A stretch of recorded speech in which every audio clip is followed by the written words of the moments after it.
Hello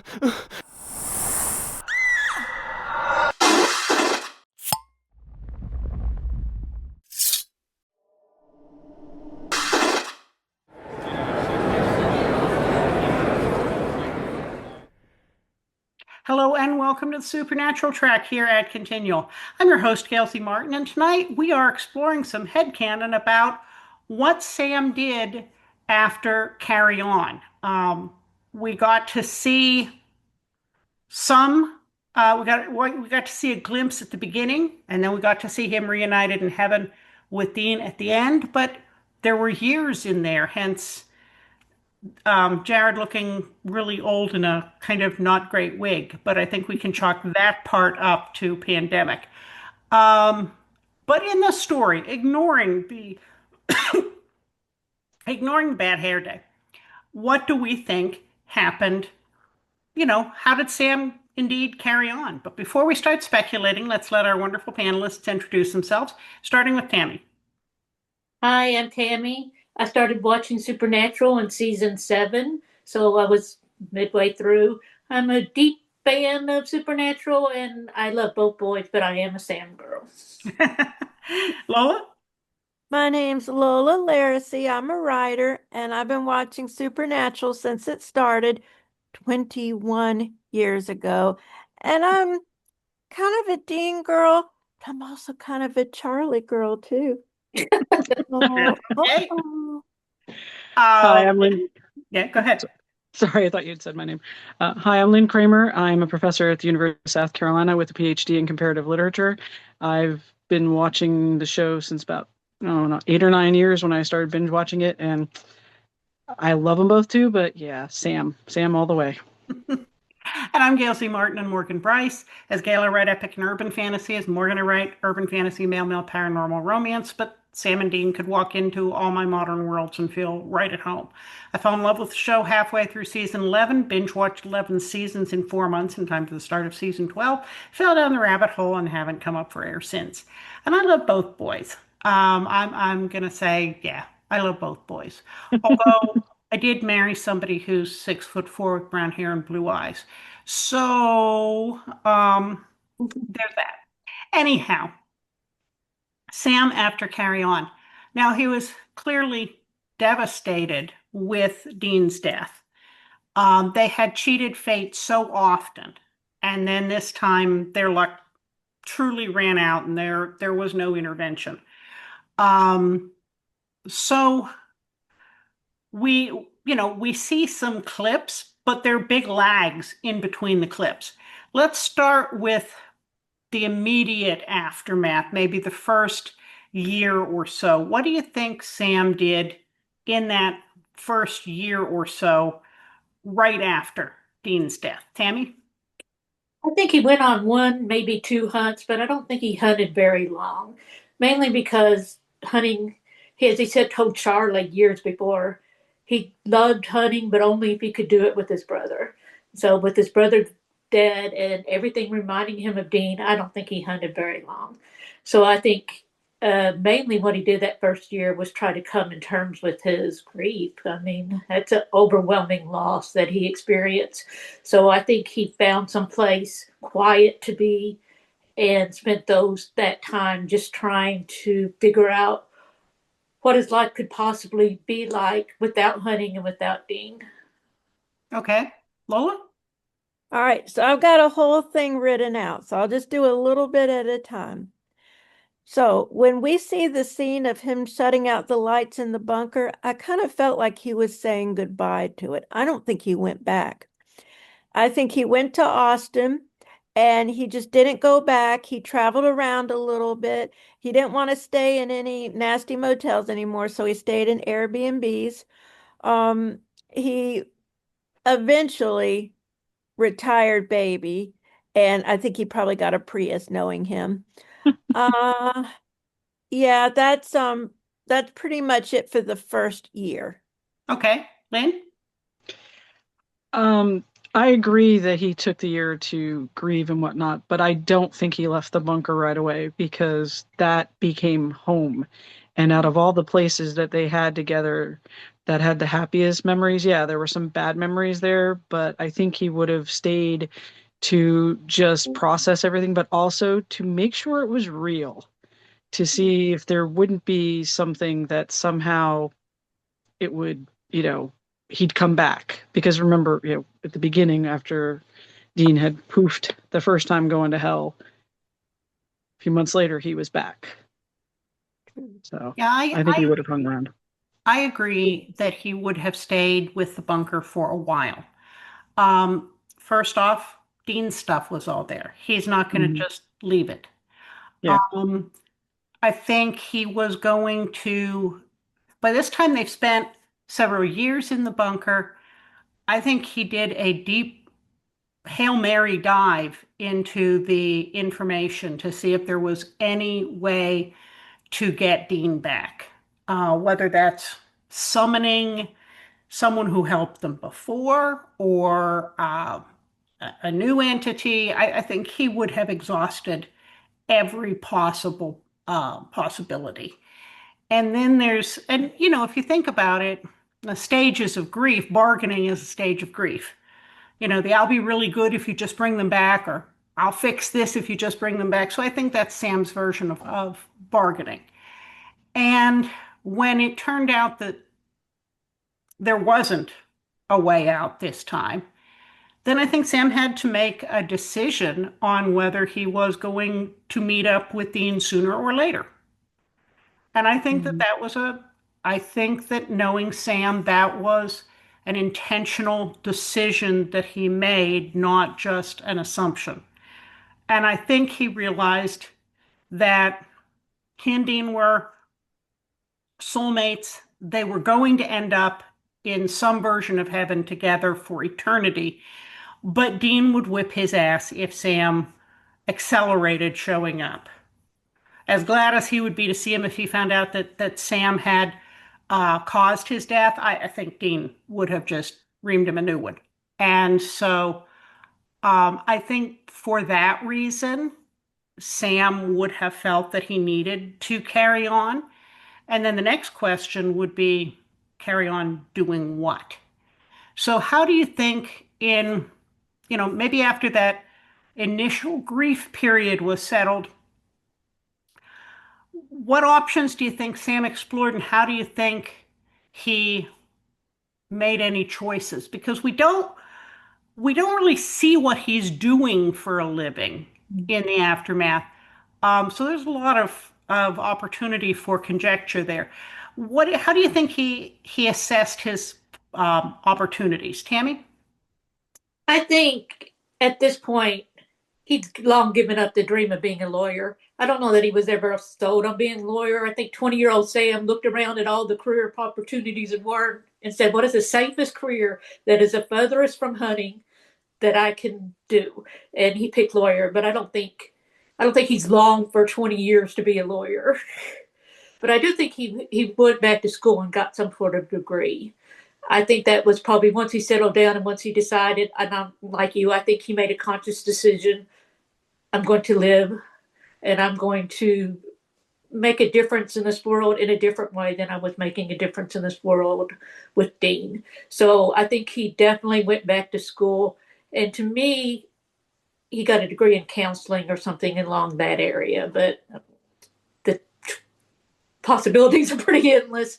But I definitely think that when he got on his feet and his grief and just a little bit, so it wasn't so overwhelming that he decided to go back to school, which is something he had been thinking about more than once during those years that passed with Dean. Okay, Lola? All right. So, first of all, he arranged for some of the alt universe people to take over the bunker. Alt Charlie, she has a wife and they adopted a child they rescued and named her Dorothy.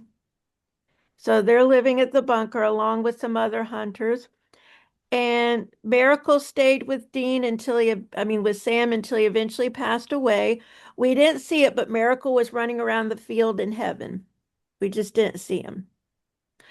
After Miracle died, Sam traveled for a bit. Then he decided to finish college. Because I don't think he had any arrest warrants out for him still, did he?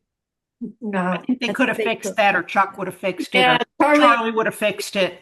Yeah. Somebody fixed that good. So he decided to go back to Lawrence, and I looked it up. University of Kansas, they're Jayhawks.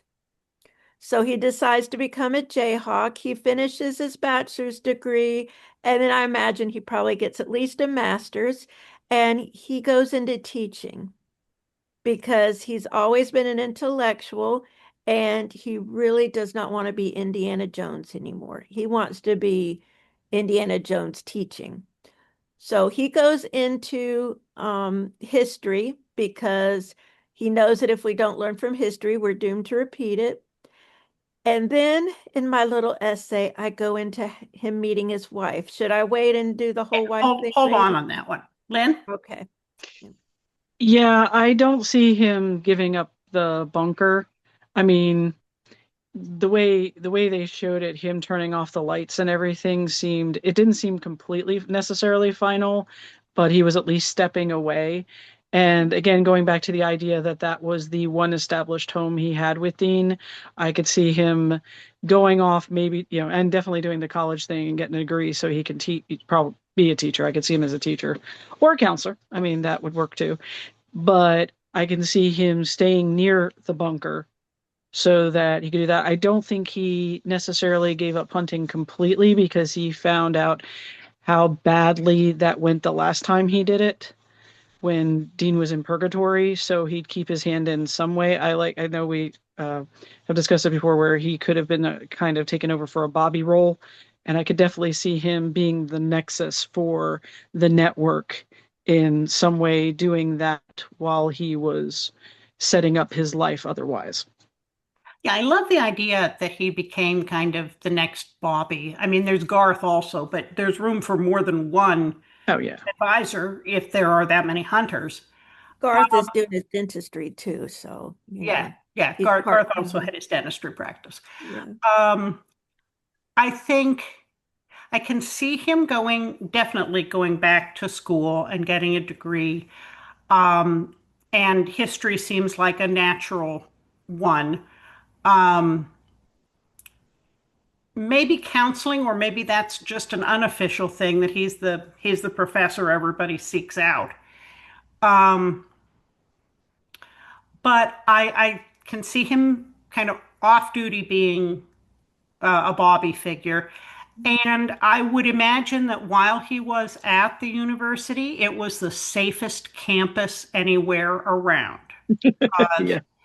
We all know what kind of hours college students keep. Um, but when Sam was there, there wasn't anything worse than a drunk frat boy in the dark. Um, it could be bad enough. But I can see him being a protector like that. And maybe um, when he sets up household, you know, maybe he doesn't travel for hunts anymore, but he staked out his territory and lets it be known that this is, you know, trespass at your own risk. This is my territory. And I won't go looking for you, but if you come across the line, I will finish it. I think, that's a good compromise to just pretending that the stuff that he's dealt with his whole life isn't there, but also not going looking for problems.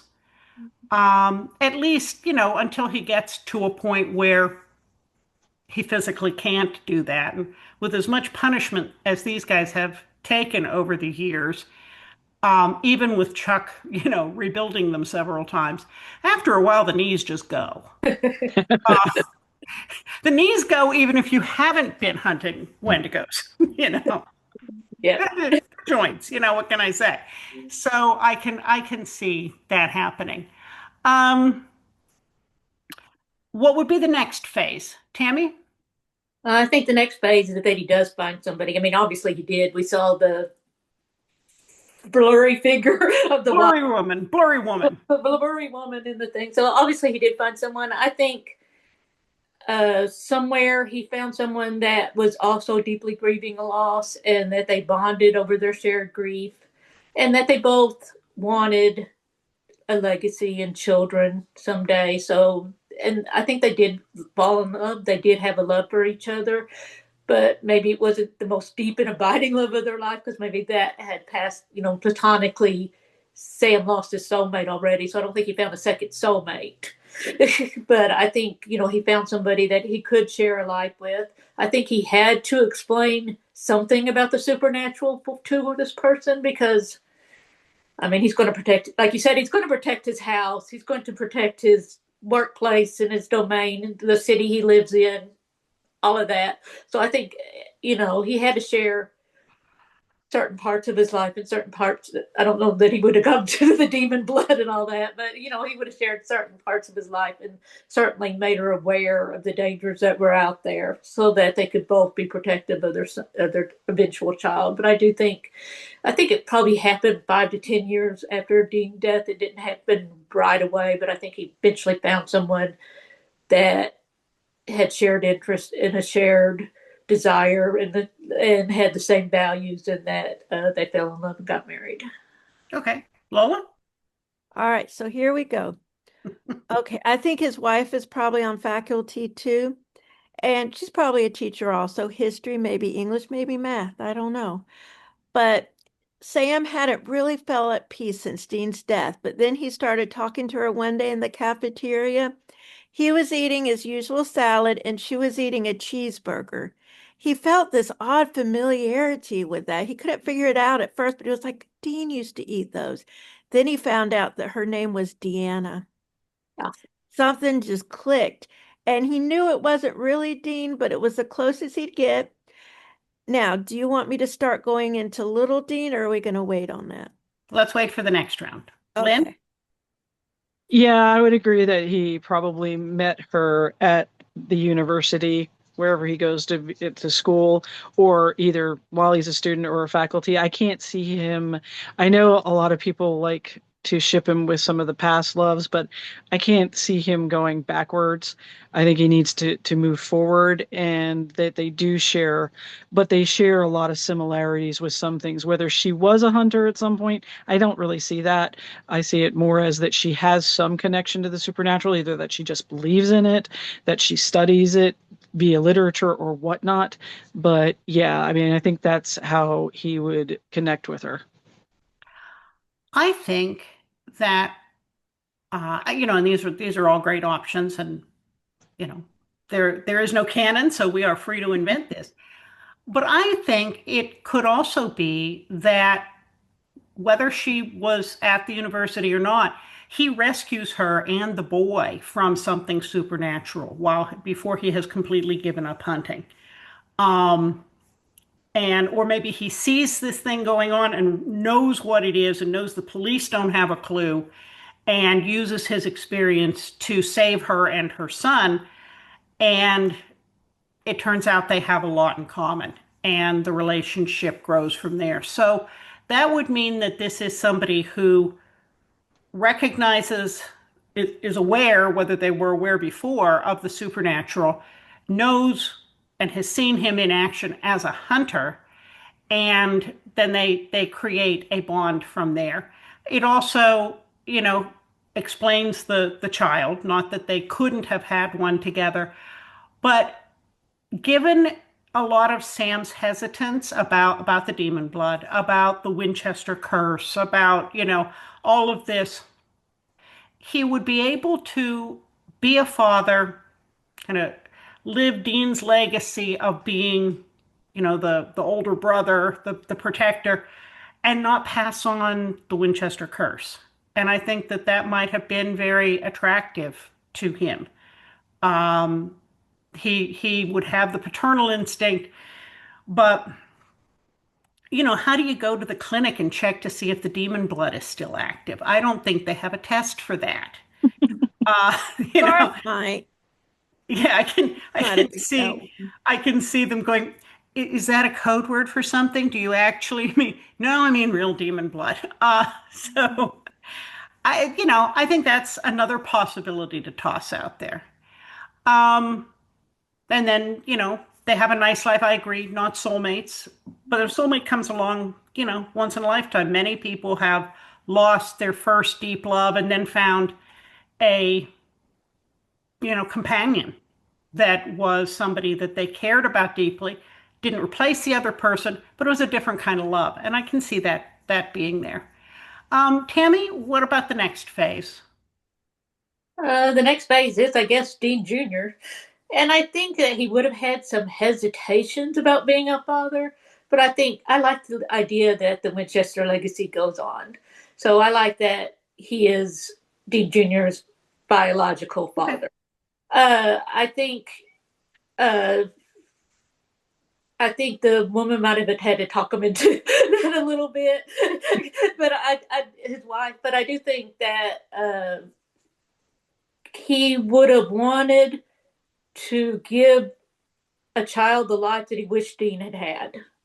Them both, but especially Dean, because he knows Dean had so much pressure put onto him as a young age, and Dean never got the chance really to be a child in the same way that other children get. So I think he'd want to give his child this love that he wished that Dean had, and I think he would have told Dean Jr. all about his uncle, or the parts that he could tell, and that he would have been a protective father, but also one that let his child learn and grow and fly. So yeah, I think the next phase of his life is definitely Dean Jr. And I think that his wife supported him, and they both loved their son very dearly. Okay, Lola? All right. So the I love that you've got this all gamed out. I I've mean, got it all gamed you've out. been thinking So about this. So we're going to bring the supernatural in a little bit more.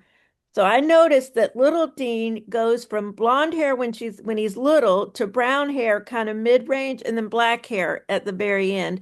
So I know that happens. My dad had blonde hair when he was a kid and then black hair when he was older, but three different hair colors. So I decided that little Dean is actually a supernatural chimera. So, that's when you have more than one set of DNA in you, but he has multiple sets of DNA in him. But this is because it turns out Deanna was also a supernatural chimera. And she actually collects sets of genes. Anyone she sleeps with, she collects their genes. So the blonde hair comes from, she had a fling with William Catt, the guy from The Greatest American Hero. So that's where the blonde comes from. And she had a fling with Dean a long time ago. And that's kind of where the eating cheeseburgers comes from and the brown hair. So black hair, how he got the black hair, I forgot to game that one out. But anyway, so he's got all this DNA in him. And she's also got vamp DNA, which is the reason why she's not in any of the pictures we see because she doesn't show up on camera. So, now should I go into a little bit about little Dean growing up, or is Hold that for on for later? the next round. Lynn? Okay. I like the idea of him being Sam's biological son. And I mean, but I could see him being adopted. Not necessarily her child ahead of time. I can see him being kind of hesitant to necessarily get with somebody who has a kid. Not that he wouldn't, but just because of, what happened with Lisa and Dean and everything, I could see him just being kind of like, no, let's start fresh. And then, it also would explain the name because her having a son already named Dean, which could be an attraction if she did, I mean, her name's could, Deanna. So, Yeah. yeah. I mean, I could just, but it would be, I know, I like the idea better that he gets to name his son. And of course, she is okay with him calling him that. So if I we're talking about the little ones, I have another little theory on why I think he could be his biological son, but that's when he's older. okay. I think that regardless, he would have thought through protecting them by not telling them about everything or protecting them by telling them almost everything. And I think he would have come down on the side of information is power. And if they don't know what's out there, they can be tricked and used. And the enemies are still out there, even if some of the big names are gone. So I think he would have, trusted her to tell her the story and honestly, if you can't be honest with the person that you're in love with, maybe it's not the right person. So I think that acceptance would be a big thing. And I think that he gave that information to Dean in age-appropriate chunks, Dean Jr., as he grew up. And I think we saw that Dean Jr. had the tattoo on his wrist, right? Mhm. Yeah. And I think That's why I was saying what I was saying. he would have made sure that she got one too somewhere, for protection. And I think he would have warded the house out the wazoo, the car, everything. So he would have used everything in his power to protect them. Um, and I can see him maybe never feeling completely safe. I don't think you could go through Winchester trauma. And there aren't enough psychiatrists to deal with Winchester trauma. Oh, Um, hell no. but I think that he would have found a resting place, where it was as good as it was going to get. And he was probably very aware of not being the kind of father that John was, and in as much as possible, not passing his trauma on to Dean Jr. Um, at least I would think Sam would be aware enough to have some inkling about that. Back to you, Tammy. I think at some point, because she's not in any of the pictures, and she doesn't really seem to be in part of his life beyond that little fuzzy picture we saw of the blurry wife. I think they must have gotten divorced or separated, and that she was not part of his life anymore. So I think at some point he basically became a single father to Dean Jr.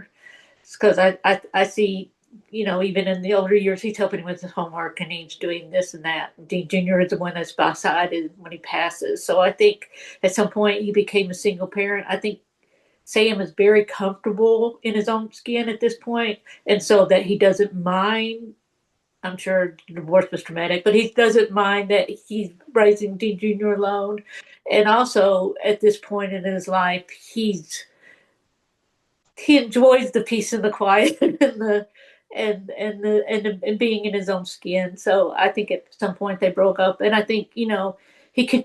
I think once he settled on a job, he just stayed at that job. So whether it was a counselor or whether it was a teacher, I think when he found what could be his second calling after Hunter being his first calling and this is second calling, that he would have just stuck with it until his time to retirement. And I think he would have done everything that he wishes his brother could have done, that he could save money for his retirement, that he could plan little vacations, that he could experience life as normal as possible, as normal as possible for someone that's gone through everything that Sam has gone through. I mean, it's never going to be totally normal.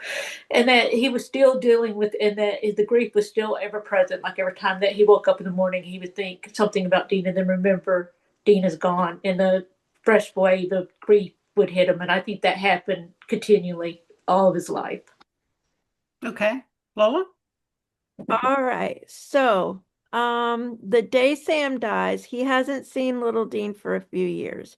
That's because Little Dean became a touring musician because he's got that shaggy black hair. He just looks like a musician. And what he doesn't tell Sam is that he hunts on the side just casually, like you said about Sam earlier. He doesn't go out to look for them, but if anyone comes near the crew or the fans or anything, he's right there. He'll take care of that stuff. And he's got the protection thing, but he doesn't tell Sam because Sam would get upset. And so he comes home and Sam is dying. Sam has been hanging on, waiting for him to come home. And I figure maybe Deanna is in there somewhere being blurry. We don't see her because she's blurry. Or maybe she's not there. I'm not sure. Maybe she really never existed. It was more of a fairy realm thing. Who knows? That could be a whole nother show. But anyways, leave it to Sam to be able to die on cue because the kid came in and said, "You have my permission." He was like, "Okay, thanks." He's always punctual. Good for a teacher. Okay. Lynn? Yeah, going with Dean.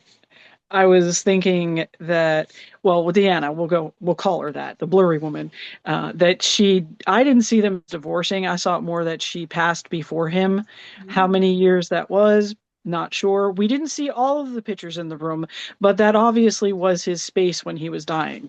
Like that was set up to be his space. And, she wasn't an obvious part of that because the focus was on him and his son. And the reason I kind of like the idea of him also being the blood Winchester is because of the mark. That would explain the demon mark, the protection mark at the end when we see it on his arm and stuff like that. But I do think he taught him everything, but not until he was older. Like waited until he was old enough to make that decision for himself and could, and it had a life. Maybe you'd let him go to college first or whatever, or whenever he asks the question, because he's a good dad with that. And I think as far as his ending, I mean, him dying on cue, that happens. It just Yeah. does. I mean, you tell somebody who's dying that it's okay and you can go now, you'll be fine. Yeah, if that's what they're holding on for is that like he did, and of course it mirrors the beginning when Dean dies.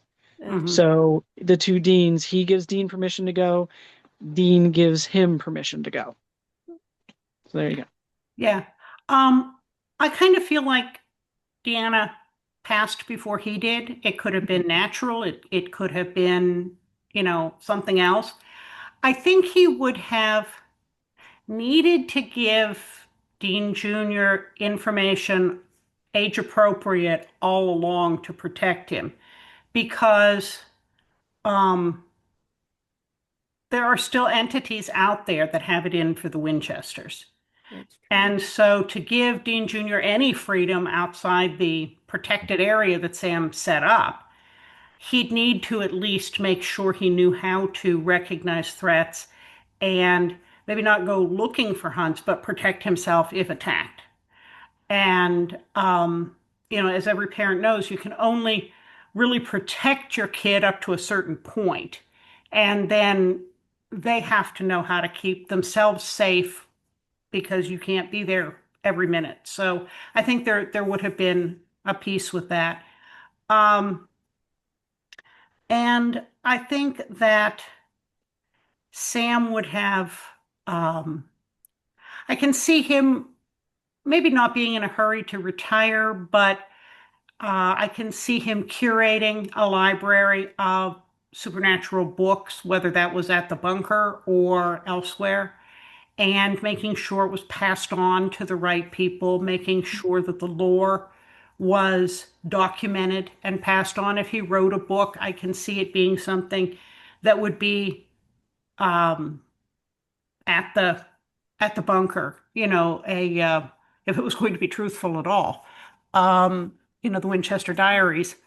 And aging without fear of dying because he knows he knows what it's like. He's been there, he's done that, and he knows who's waiting for him. And that makes a huge difference where he's um, not taking any actions to go prematurely, but not taking any extraordinary measures to stay. So you can annotate on the wristband not to take every No measure more. possible. Mm. And I can see Sam doing that and passing into history. Well, folks, we have done some remarkable headcanon here, and I'm so excited that everybody gave it so much thought and we had different ideas and it all came together. But we are sadly at the end of our time. So let's go around again, let everybody know where people can find you online. Tammy? I can be found at Tammy _ Marin on Twitter, and MIU3 is Tammy Writes. Okay. Lola? You can search for Lola Lariscy. You'll find me and a bunch of dead old ladies. I'm related to the dead old ladies. I never got to tell them it's time you can go, but they went anyways. What ungrateful wenches. Lynn? You can find me under my name, Lynn Kramer, either on Facebook or Instagram. Easy enough. Okay. I'm pretty easy to find online at gailzmartin.com, morganbryce.com. If you spell those right, you'll find me. The books are on Amazon and pretty much everywhere else where books are sold. And I'm on all the major social medias under one or both of those names. So, but most of the time, you can find me here at Continual. So thank you so much for being fantastic panelists, and thanks to all of you for watching and listening. There will be more Supernatural coming up on Continual, so we'll see you online.